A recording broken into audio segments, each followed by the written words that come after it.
Hello aspirants. अपन इस channel पर कर रहे हैं current affair series. Current affair series में अपना ये है पार्ट 14। अपन देखो सारे जो भी इंपॉर्टेंट करंट अफेयर्स है ना यूपीएससी के पॉइंट ऑफ व्यू से, वो अपन इस सीरीज में कवर कर रहे हैं। अपन ने काफी जरूरी करंट अफेयर्स भी इसमें कवर करे हैं, जो अपनी प्रिपरेशन को एक बूस्ट देंगे और आपका रिजल्ट दिखेगा बेटर प्रीलिम्स में। आप इस सीरीज से ये एक्सपेक्ट कर सकते हैं, आपके 3 से 4 क्वेश्चन सही हो जाएंगे बड़े आराम से। क्योंकि ये डिजाइन ही इस तरीके से करी गई है जैसे यूपीएससी सवाल पूछता है। जो जो इम्पोर्टेंट है वही बताया गया है आपको। आपको अननेसेसरी बर्डन नहीं दिया जा रहा कि ये भी याद कर लो वो भी याद कर लो। जो भी जरूरी चीज है, जिन चीजों से यूपीएससी सवाल पूछता है, जो वाकई में इम्पोर्टेंट है, वही इसमें कवर करी गई है। ठीक है, आइए शुरू करते हैं ये सीरीज अपन लोग। आज का पहला टॉपिक है कोरल ट्रायंगल। जैसे कि इसका नाम है तो ये कोरल से ही रिलेटेड है। ठीक है, कोरल्स के बारे में बात करी जा रही है यहाँ पे। ट्रायंगल का क्या मतलब है? ये जो कंसेंट्रेशन ऑफ कोरल रीफ्स है वो ट्रायंगुलर फॉर्मेट में है। ठीक है, 7 देश कवर हो रहे हैं। वो ट्रायंगल की शेप में वो इलाका है जहाँ पे कोरल रीफ की डेंसिटी बहुत ज्यादा है। ट्रायंगल से आपको कंफ्यूज नहीं होना कि 3 ही देश हैं। कोरल ट्रायंगल में 7 देश आते हैं, साउथ ईस्ट एशिया के और मेलेनेशिया के, ये बात याद रखनी है। कोरल ट्रायंगल वर्ड कहाँ से आया था? देखो, एक होती है convention on biological diversity. UN की एक ऑर्गेनाइजेशन है सीबीडी। उसकी कॉन्फ्रेंस हुई थी, 16th कॉन्फ्रेंस ऑफ पार्टीज हुई थी इसकी। उसमें कोरल ट्रायंगल को लेके डिस्कस करा गया है। ठीक है, इसलिए ये जरूरी है। ये एक रिपोर्ट थी जिसका टाइटल ही कोरल ट्रायंगल था। ठीक है, the report release by Earth Insight and Sky Truth highlights the potential threats possessed by fossil fuels to the coral triangle. देखो, ये रिपोर्ट डील करती है कि फॉसिल फ्यूल्स की बर्निंग से कोरल ट्रायंगल पे क्या थ्रेट है। कोरल ट्रायंगल पे क्या थ्रेट है फॉसिल फ्यूल्स की बर्निंग से, वो ये रिपोर्ट डिस्कस करती है। ये रिपोर्ट कौन रिलीज करता है? 2 ऑर्गेनाइजेशंस हैं, अर्थ इनसाइट और स्काई ट्रुथ। ठीक है, कन्वेंशन ऑन बायोलॉजिकल डाइवर्सिटी पे ये रिलीज करी गई थी। रिसर्च वगैरह इस रिपोर्ट पे रिलीज किसने करा था? अर्थ इनसाइट ने और स्काई ट्रुथ नाम की ये 2 ऑर्गेनाइजेशन है। ठीक है, इस रिपोर्ट के अकॉर्डिंग ये कोरल ट्रायंगल एक वो एरिया है जहां पे कोरल रीफ्स की, कोरल्स की डेंसिटी पॉपुलेशन बहुत ज्यादा है। इस इलाके में कोरल रीफ्स बहुत ज्यादा पाए जाते हैं, एक्सट्रीम लेवल पे पाए जाते हैं, और इनको फॉसिल फ्यूल की बर्निंग से थ्रेट है, खतरा है। ठीक है, 7 देश आते हैं कोरल ट्रायंगल में। ये 7 देश कौन कौन से हैं? ये हैं Indonesia, Malaysia, Papua New Guinea, Solomon Island, Philippines, Singapore, Timor Leste. देखो, आप कहीं कहीं देखेंगे तो वहां पे सिंगापुर नहीं मेंशन्ड है, पर अगर आप मैप पे देखेंगे तो सिंगापुर भी आ रहा है, एक कंट्री है, तो हमें वो भी याद रखनी पड़ेगी। ठीक है, गूगल 6 बताता है, पर गूगल सिंगापुर को इंक्लूड नहीं करता। पर अपन ने अच्छे से डिटेल स्टडी मैप से करी है, इसलिए सिंगापुर भी आता है। आपको ये 7 देश याद रखने हैं कि कौन कौन से कोरल ट्रायंगल में आते हैं देश। पूछ सकता है यूपीएससी, कुछ देशों का नाम दे देगा और बोलेगा ये कोरल ट्रायंगल में आते हैं या नहीं आते। आपको बताना है कि ये आते हैं और ये नहीं आते। तो याद रख लो, साउथ ईस्ट एशिया की कंट्रीज इसमें हैं और मेलेनेशिया की कंट्रीज हैं इसमें।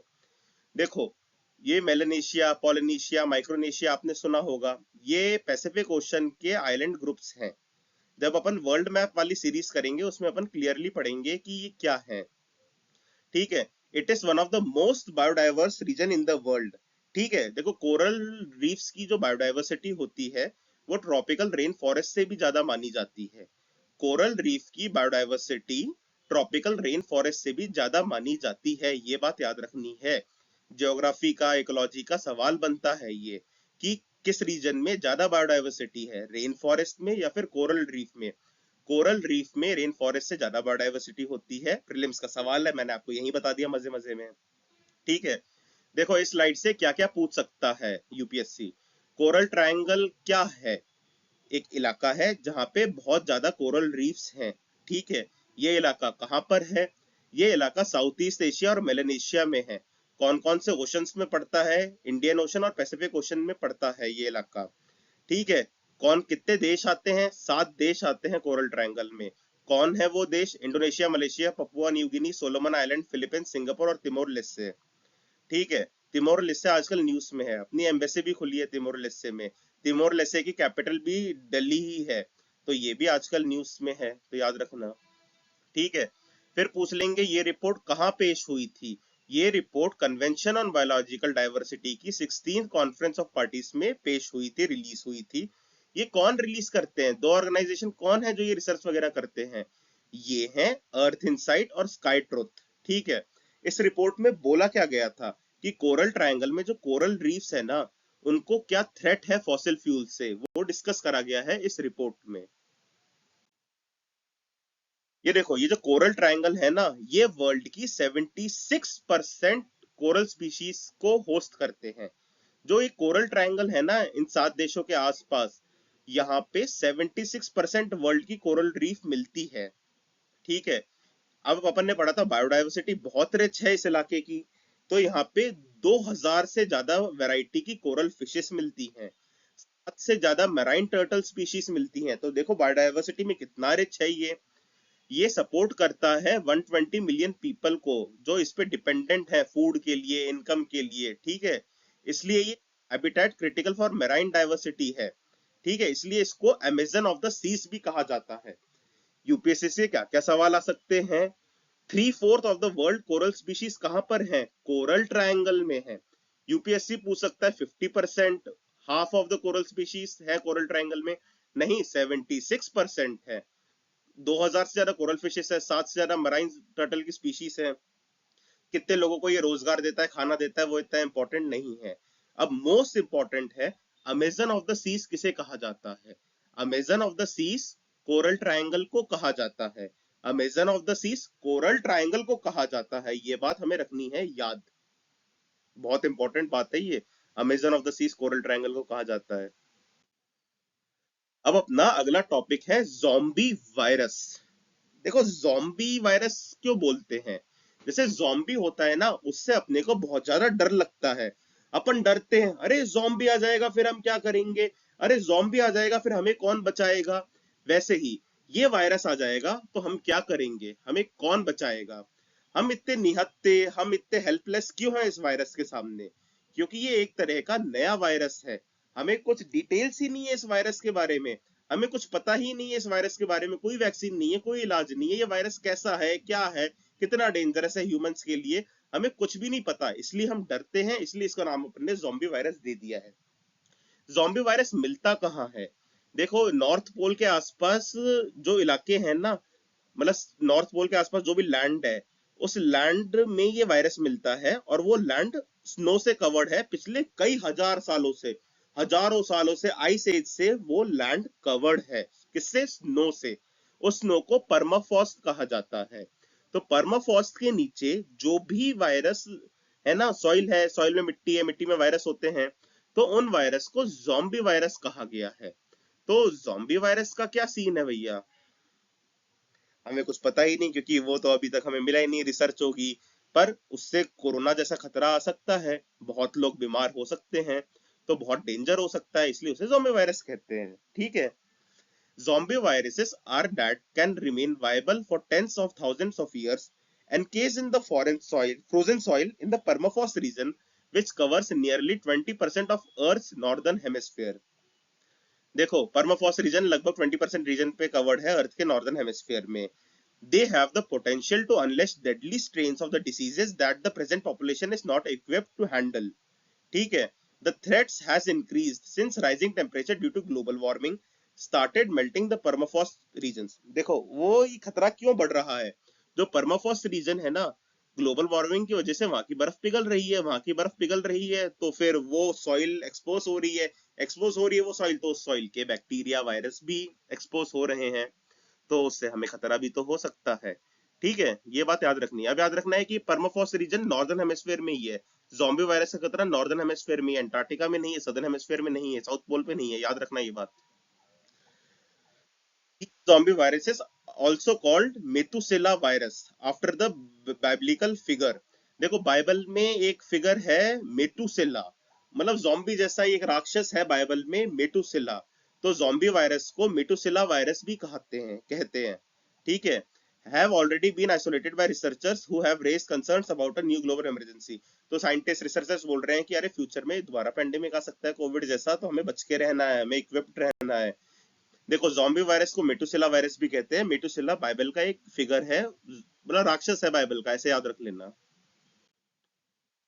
Permafrost region to the soil or underwater sediments that has been at temperatures below freezing point for long period of time। permafrost उस रीजन को कहा जाता है, उस सॉइल को कहा जाता है, या अंडर वाटर सेडिमेंट्स को कहा जाता है जिनके ऊपर बर्फ जमी रहती है लंबे पीरियड तक। ठीक है, वही है कि माइनस में ही तापमान रहता है, बर्फ ही जमी रहती है, बहुत सालों से वो एक्सपोज ही नहीं हुआ, लगातार बर्फ जमी रहती है। देखो परमाफ्रॉस्ट का ऐसा कुछ क्राइटेरिया होता है कि 3 साल या 3 साल से ज्यादा लगातार बर्फ जमी रहेगी तो ही उसे परमाफ्रॉस्ट काउंट करा जाएगा, ऐसा कुछ सिस्टम है। एक बार इसमें बस क्लियर कर लो कि परमाफ्रॉस्ट होता क्या है, डेफिनेशन पढ़ लेना। Permafrost refers to the soil or underwater sediments that has been at temperatures below freezing or long periods of time. Some of the oldest permafrost has been frozen for around 7 lakh years। अब देखो 7 लाख सालों से जमा हुआ है वो reason, तो कितना पुराना वायरस हो सकता है, कितना खतरनाक हो सकता है, वो कितना म्यूटेट हुआ होगा अंदर ही अंदर, ये बात याद रखो। It covers about 1/5 of the globe's northern hemisphere and it is cold, dark and lacks oxygen। 20% बड़ा था, 1/5 of the global northern hemisphere में परमाफ्रॉस्ट रीजन है। ये बहुत ठंडा है, ये डार्क है, यहाँ पे सनलाइट नहीं पहुंचती, यहाँ पे ऑक्सीजन नहीं पहुंचती, तो वायरस और स्ट्रांग हो जाते हैं। ये परमाफ्रॉस्ट रीजन डार्क होता है, कोल्ड होता है, ऑक्सीजन बहुत कम होती है इसमें। ग्लोब के जो नॉर्दर्न हेमिस्फीयर है उसका 1/5 of the part, 20% of the part होता है ये।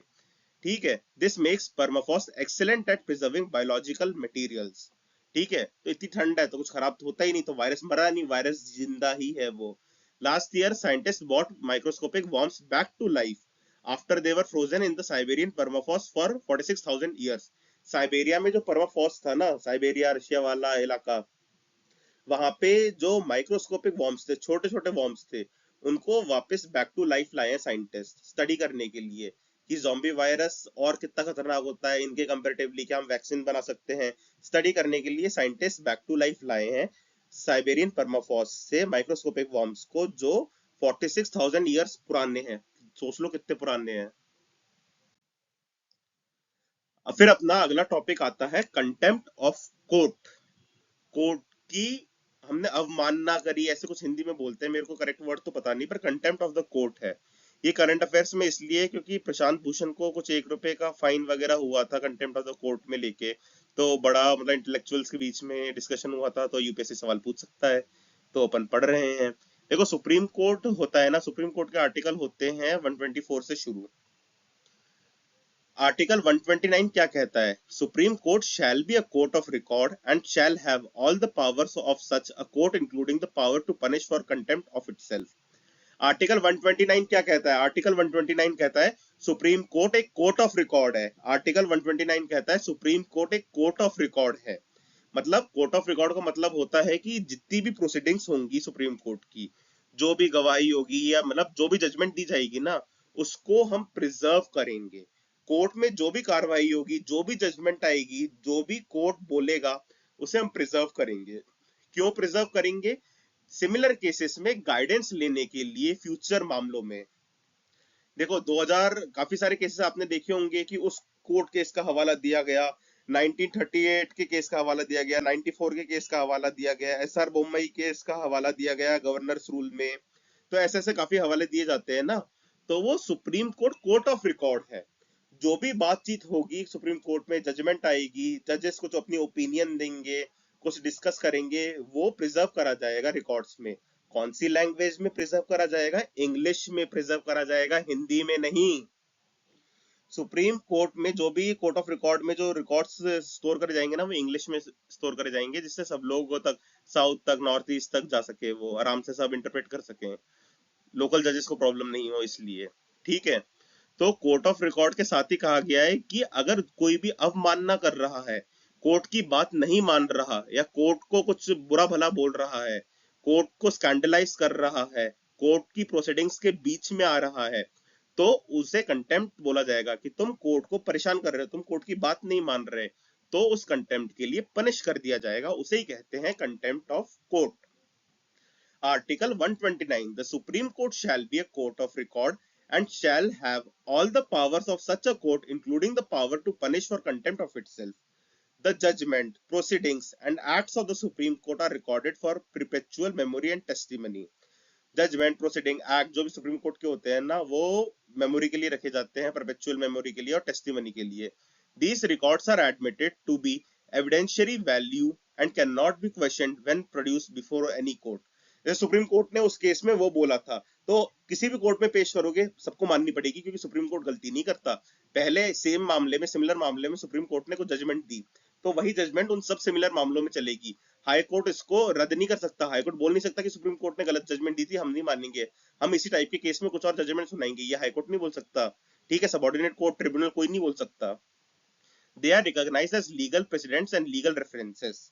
It has power to punish for contempt of court. Supreme Court को पावर है कि कोई भी उनकी बात नहीं मानेगा तो उन्हें सजा देने की.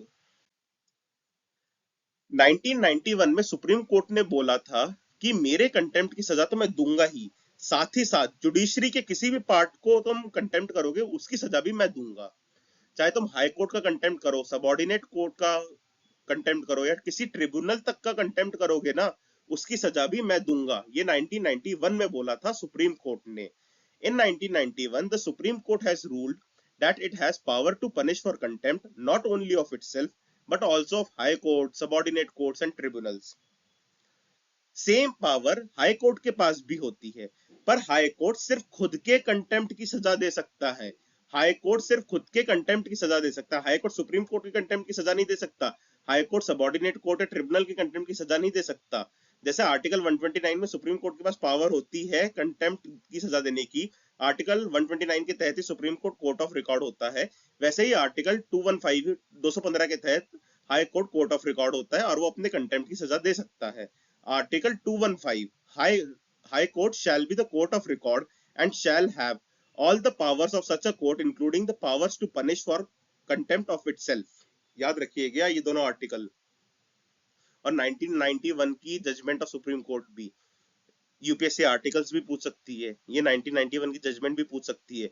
यूपीएससी ऐसे भी पूछ सकती है कि सुप्रीम कोर्ट के पास तो बाकी कोर्ट, सबऑर्डिनेट कोर्ट और ट्रिब्यूनल के कंटेम्प्ट को में सजा देने की पावर है, क्या हाई कोर्ट के पास भी पावर है सुप्रीम कोर्ट की तरह सबऑर्डिनेट कोर्ट और ट्रिब्यूनल के कंटेम्प्ट में सजा देने की? नहीं, हाई कोर्ट के पास नहीं है ये पावर, से सुप्रीम कोर्ट के पास है. ये ओरिजिनल कॉन्स्टिट्यूशन में भी नहीं थी, 1991 में सुप्रीम कोर्ट ने बोला था. ये बहुत इंपॉर्टेंट जो मैं बोला हूँ ना, वो बहुत इंपॉर्टेंट है. दोबारा रिपीट करके सुन लेना, नहीं समझ में आया हो तो, या मतलब ध्यान नहीं गया हो तो. कंटेम्प्ट होता क्या है? कंटेम्प्ट देखो दो तरह का होता है, सिविल कंटेम्प्ट, क्रिमिनल कंटेम्प्ट.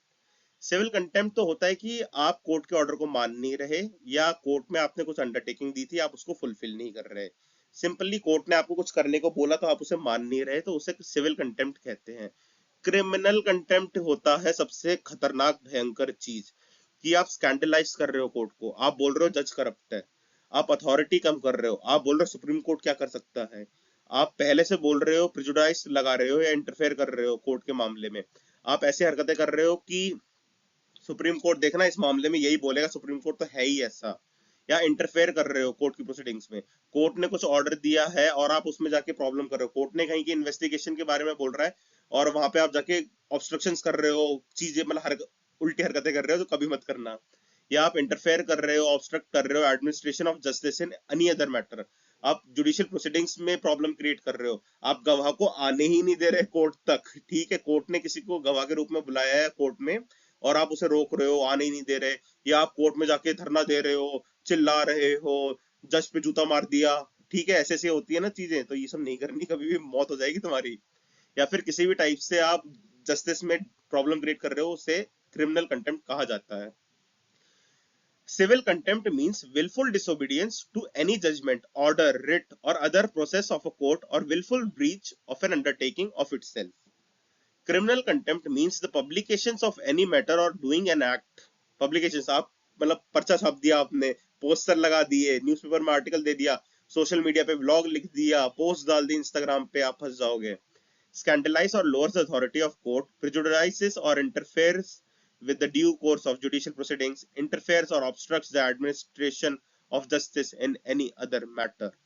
ठीक है, बहुत चल रहा है कंटेम्प्ट ऑफ द कोर्ट. ठीक है, लग जाता है मतलब जो असली जर्नलिस्ट होते हैं ना उन पे तो लगा ही होता है ये।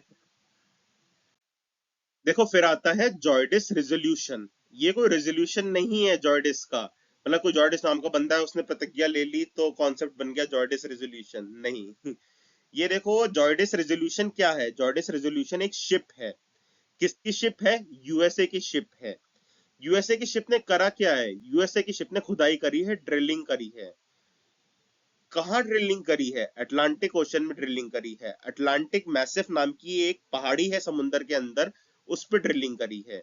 क्या ये पहली बार ड्रिलिंग करी है? नहीं, पहले 201 मीटर तक ड्रिल कर चुके थे, अब इन्होंने 1200 मीटर 1.2 किलोमीटर तक ड्रिल करा है। क्यों ड्रिल करा है? क्योंकि अटलांटिक मैसिव समुद्र के नीचे एक पहाड़ है, नॉर्थ अटलांटिक ओशन में एक पहाड़ है, वहीं यूएसए के आसपास कहीं होगा, वहां इन्होंने काफी खुदाई कर ली है। ठीक है, अटलांटिक मैसिव एक मिड अटलांटिक रिज से बना है, एक फॉल्ट हुआ था वहां बना है ये।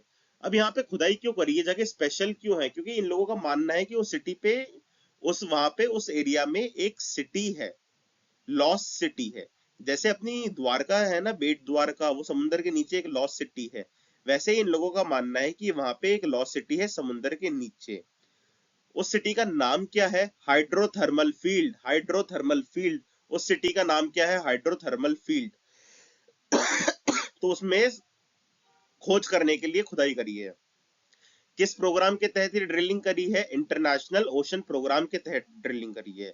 किस प्रोग्राम के तहत ड्रिलिंग करी है? इंटरनेशनल ओशन प्रोग्राम के तहत ड्रिलिंग करी है। इंडिया का क्या लेना देना है इस प्रोग्राम से? इंडिया इसका फंडिंग पार्टनर है इस प्रोग्राम का। इंडिया फंडिंग पार्टनर है इस प्रोग्राम का। तो देखो यूपीएससी कहाँ से सवाल बन सकता है। जॉर्डिस रेजोल्यूशन क्या है? जॉर्डिस रेजोल्यूशन किस देश का है? जॉर्डिस रेजोल्यूशन ने क्या करा है? ड्रिलिंग कहां पर करी है? ड्रिलिंग कौन से प्रोग्राम के तहत करी है? इंडिया इस प्रोग्राम में है या नहीं है? है तो क्या है? फंडिंग पार्टनर है। अटलांटिक मैसिव क्या है? अटलांटिक मैसिव कहाँ है? अंडर वाटर माउंटेन है, कहाँ है? नॉर्थ अटलांटिक में है।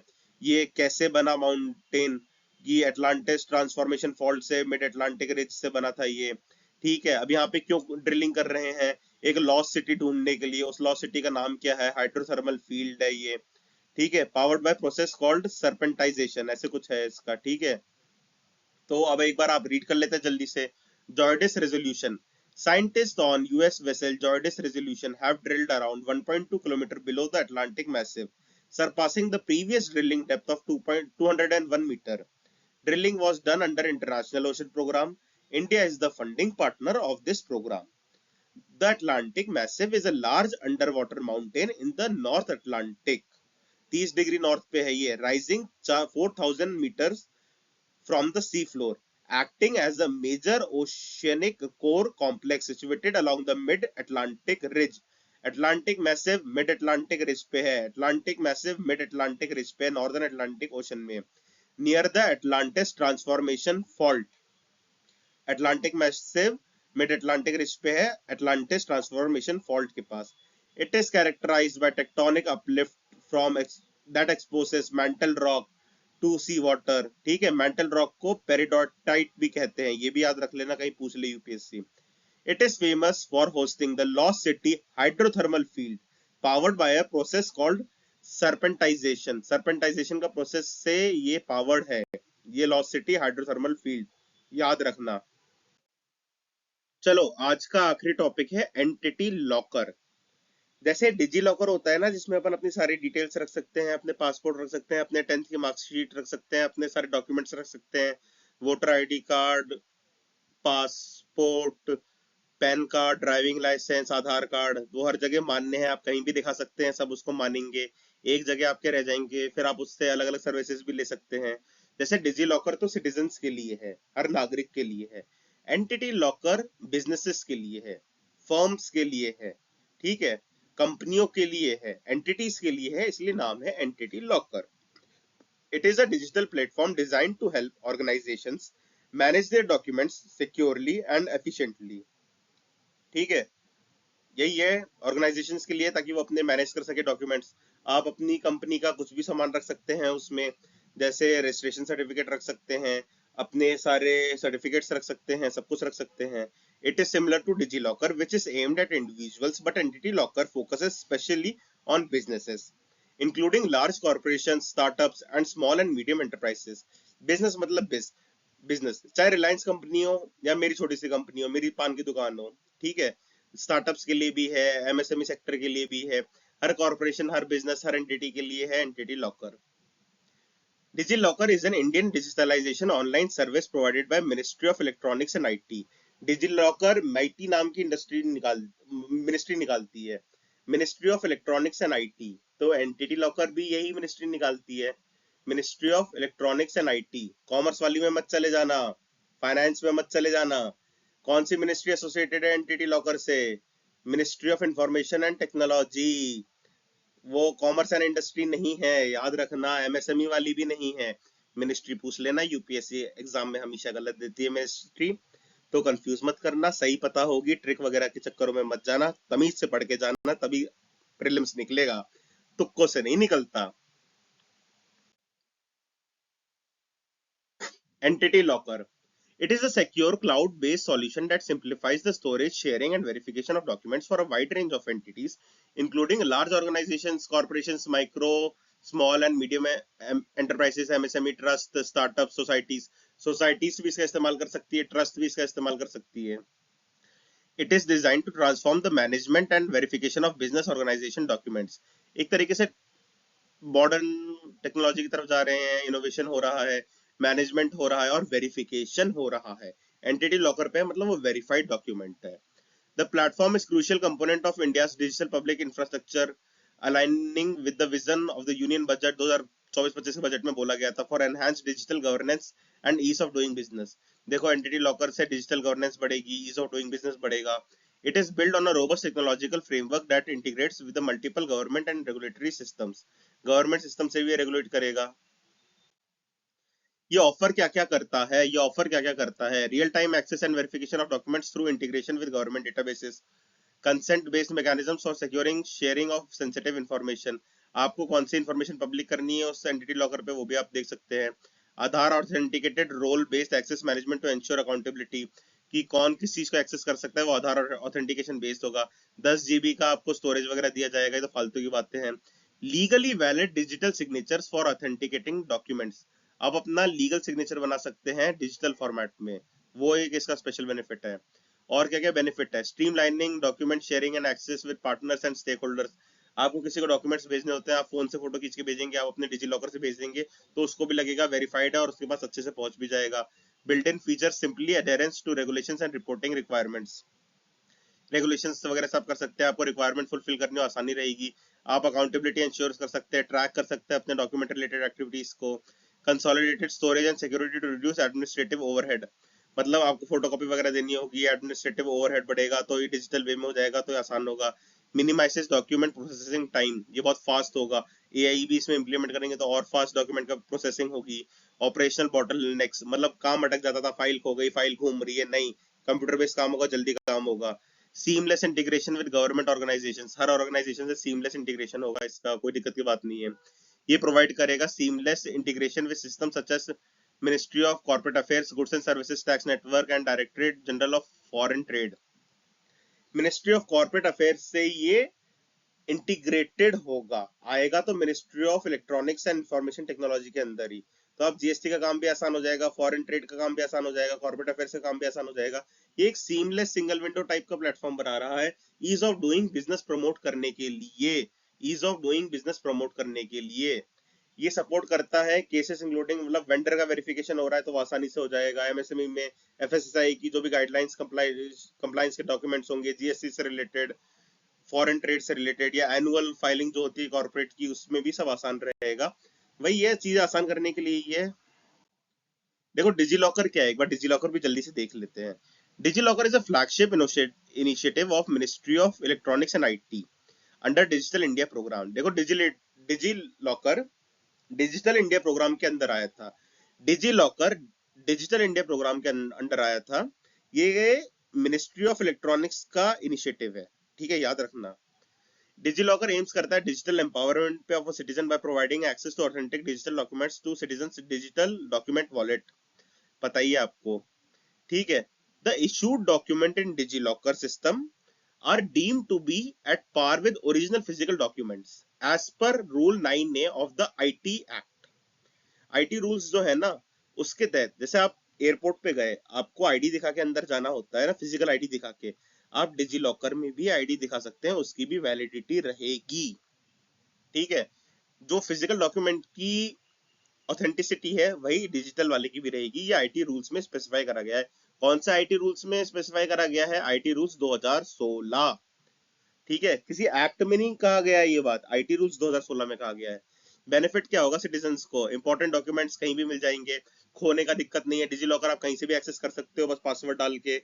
ऑथेंटिकेशन हो जाएगा डॉक्यूमेंट्स का, मतलब आप लाइसेंस दिखाओगे पुलिस वाले को, अपनी आईडी दिखाओगे तो ये ऑथेंटिक है, फेक नहीं है, ये श्योरिटी हो जाएगी। डिजिटल डॉक्यूमेंट का मतलब कंसेंट रहेगा, विद आपकी कोई भी मतलब मिसप्लेस हो जाएगी तो डर नहीं है आपको। फास्टर सर्विस डिलीवरी होगी आपको, बेनिफिट्स मिल सकते हैं, सब्सिडी मिल सकती है एजुकेशन में, हेल्थ में। ठीक है, फाइनेंशियल इंक्लूजन भी बढ़ेगा इससे, ये बात भी ध्यान रखना। चलिए, ये लेक्चर लंबा रहा बाकी सब लेक्चर से, और समझाया अच्छे से आपको। बताइए क्या ये लेक्चर आपको बाकी सब लेक्चर से कैसा लगा? अपना पढ़ाने का तरीका कैसा रखना है? इस लेक्चर जैसा रखना है या बाकी लेक्चरों जैसा रखना है, या इससे भी इम्प्रूव करना है? देखो अपन इम्प्रूव करेंगे, हर लेक्चर के साथ इम्प्रूव करेंगे। Thank you for watching, very much thank you.